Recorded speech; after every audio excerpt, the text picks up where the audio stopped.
Makthal municipality ఎన్నికల్లో 6వ ward BJP అభ్యర్థి ఎరుకల మహదేవప్ప సూసైడ్ చేసుకున్న ఘటనపై ఎంపీ లక్ష్మణ్ రాజ్యసభలో ఈ అంశాన్ని ప్రస్తావించారు. ముఖ్యమంత్రి సొంత జిల్లాలో మంత్రి అధికార పార్టీ ఒత్తిడి చేయడంతోనే సూసైడ్ చేసుకున్నాడని పేర్కొన్నారు. ఎన్నికల బరిలో నుంచి తప్పుకోవాలని అధికార పార్టీ ఒత్తిడి చేయడమే ఆత్మహత్యకు కారణమని తెలిపారు. బాధ్యులైన వారిపై చట్టపరమైన చర్యలు తీసుకోవాలంటూ డిమాండ్ చేశారు.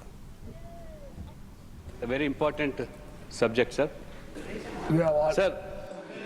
Sir, in Telangana, the municipal elections are being taking place. I will give you time after this 0 hour and the question. One of our candidate, he committed suicide, sir, with the force of the concerned minister to withdraw from the election.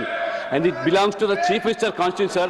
The district belongs to the Chief Minister. Please, I will give you time. Yes, sir, he is a tribal candidate, sir. No. He is a tribal candidate. You can ST candidate, a poor fellow.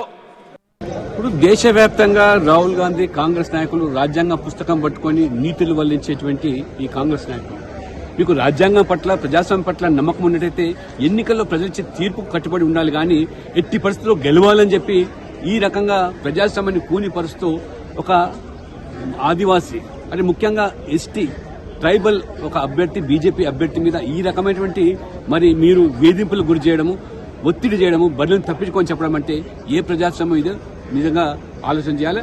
ఈ అంశాన్ని ఖచ్చితంగా నేను పార్లమెంట్లో లేవనెత్తాను. చట్టరీత్యా చర్యలు తీసుకునే వరకు Bharatiya Janata party దీని మీద రాజకీయంగా పెద్ద ఎత్తున ఉద్యమం కొనసాగిస్తాను.